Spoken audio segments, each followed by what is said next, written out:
absolutely, without a question, the worst job in the SEC and one of the worst Power 4 jobs in all of college basketball, and they turned it into a tough ticket, 2 Final Fours, several SEC championships, and now Stephen takes over that program. Your thought first when you heard that Bruce was stepping down? Not surprised. I mean, a little surprised it happened in September. I mean, look, there was multiple reasons that you and I discussed yesterday. You talk about the open state Senate seat from Tommy Tuberville and, Bruce's maybe aspirations to become a politician, which I don't understand that, but good for him.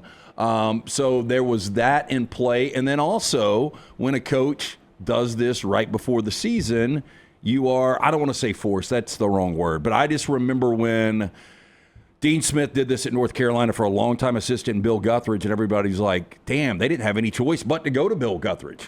But I just think Bruce wanted to make sure that Stephen got the opportunity. And I still think if this was the offseason and this happens in April, Stephen probably still gets the job. At least you would hope that he gets the job.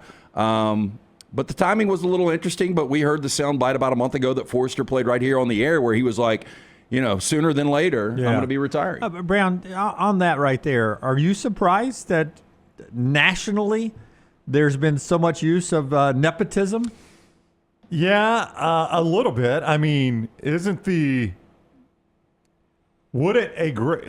of all, I don't think there is nepotism here. Right, I don't either. Yeah, but wouldn't the greater example of nepotism actually be having your son as an assistant, not you retiring and your son getting the job? Right. That's a school making that decision. Like Bruce Pearl couldn't unilaterally make that decision. Now, Bruce could flex his muscle and say, this is the way I want this to go down, and it's on Auburn to either say, our program is nowhere near where it is without you, so okay, or we appreciate your time, we're going to do this our way, thanks for the retirement. Yeah. I mean, that's Auburn's decision, but to me, nepotism would be Bruce is able to unilaterally make this decision and say, I'm retiring and this is my coach, and there's nothing Auburn can do about it, and he couldn't do that. Yeah, let me. We're 42 days away from the tip of the season, and there is a 30-day window for players to transfer. I personally don't think one of them will leave. I think they already knew that this was happening.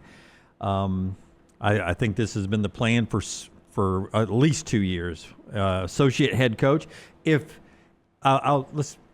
Stephen Pearl's name was John Shire, would this not be the obvious hire to replace Bruce Pearl? I mean, John Shire was the obvious hire for didn't this just happen? Didn't it just happen at Duke? It did. 100%. It just happened at Duke. Yeah, you stepped aside, and actually Mike Krzyzewski, Lance, had assistants that had head coaching experience. Chris Collins, who's done a pretty good job at Northwestern, head coaching experience. Tommy Amaker, head coaching experience. They actually went with a guy with no head coaching experience that was right there on the bench. I mean, that was their hire. So, yes. I mean, now, if that had been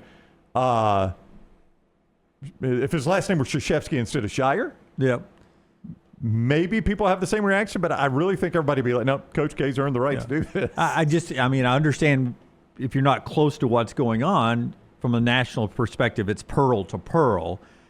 But if you've been paying attention to what's going on, and you and I were talking a little bit about it, and you and I talked about it yesterday on the special, that they've been grooming Stephen to take this thing over for a few years.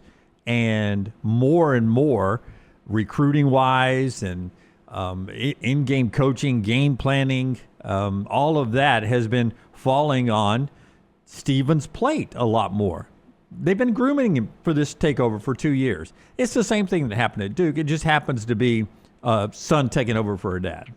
Yeah, because, I mean, some people might say it, like, well, you got to go see who wants the job. Trust me in this. Duke would have found more qualified candidates than John Shire.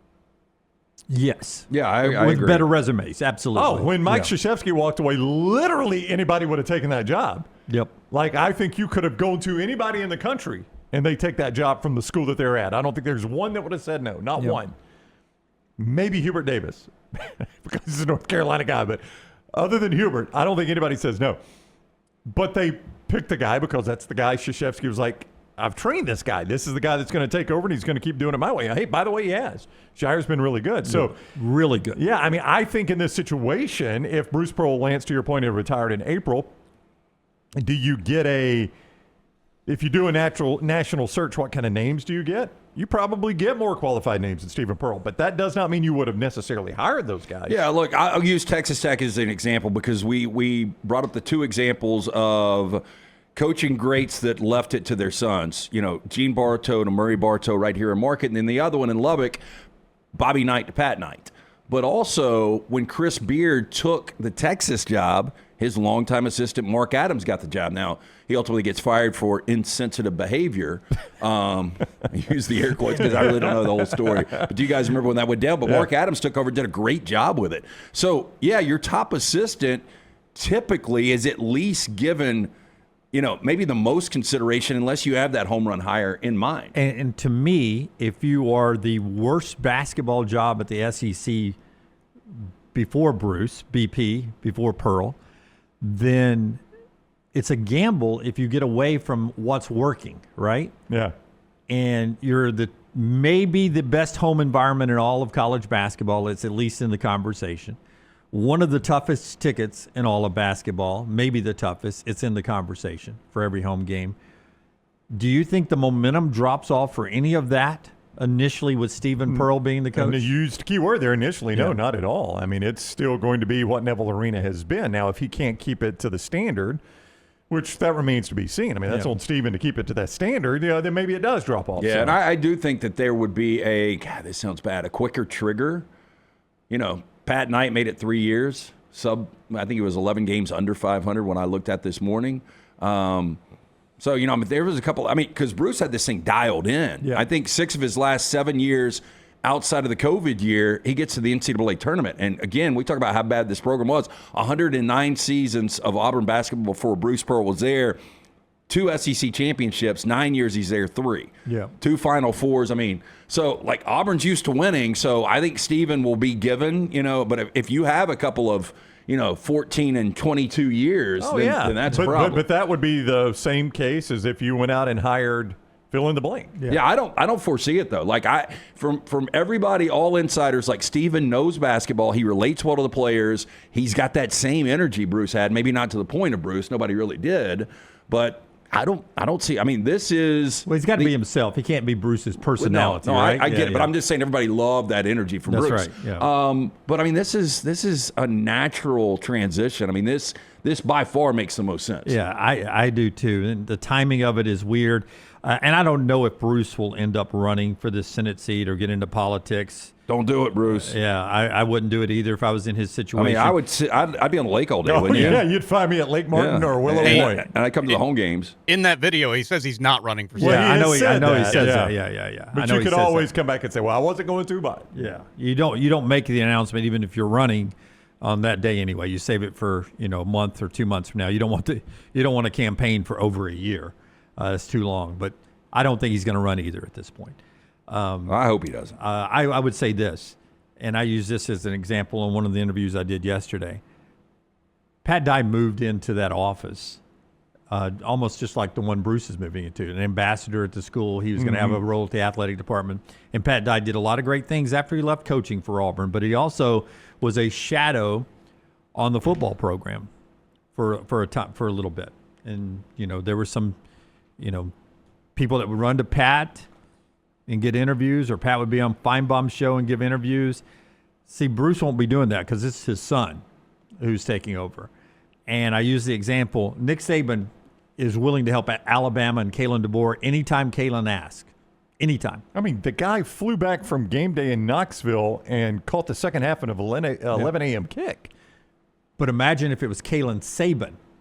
If his last name wasn't DeBoer and his last name was Saban, how much Nick would be helping. Yeah. So to me, you're getting the younger version, but Bruce is right there to be not only the former coach to help out, the sounding board of one of my assistants, but also giving fatherly advice to Stephen.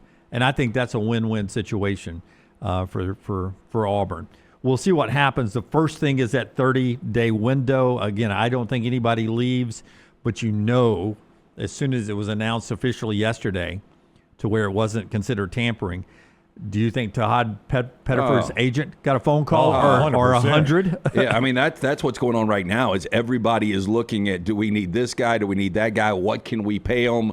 So, and at this point, obviously it's not tampering. You get 30 days, but let's not forget, these guys are professionals and they have them do the air quotes again, contracts. Yep. So it is a little different. The two Keishans showed up where they're getting over $1 million. Remember that On3 story about who were the highest paid athletes in the SEC and the two Keishons in basketball. Oh, and Pettiford will make more than Stephen will this year. Yeah. Yeah, that's another good point. I mean, he will. What you just said right there is that Stephen, as far as hiring the next head coach, if you did a national search and got a national name, you're going to have to pay $5 million above the average, if not more. Yeah. But for Stephen Pearl, I guarantee you, Auburn got a discount on the head coaching position. Oh, I would think it was probably $2 million. 2.5 probably, if I had to guess. And I don't know the details, but I'm going to say it's at least 3. Okay. That's a big number, but you could even be if right. it's 3, I say, okay, let's look at the total budget we spent on coaching last year. I'm taking 3. Let's use the balance in NIL. Just give me that. Yep. But I mean, that to me, that's the smart thing for any coach, not just Stephen Pearl, but any young coach to do. Yeah, I'll take your job and I'll take it under market value. Give me the difference for my NIL. And when I win a championship or when I think I deserve it, we'll renegotiate my deal. Yeah. That's a great point. Let me back off. I'll say it's at least 2. Yeah, that's what I think. It's 2 or 2.5. Regardless, I'm sure Brittany's happy, and Nelly was probably eating Farmer's Dog before. Yeah. But I bet that Foggy Dog, the bandanas, and the collars, They're and gonna everything upgrade? that she. Oh yeah, The dog's got an upgrade. Yeah, yesterday, probably huh? so. All right.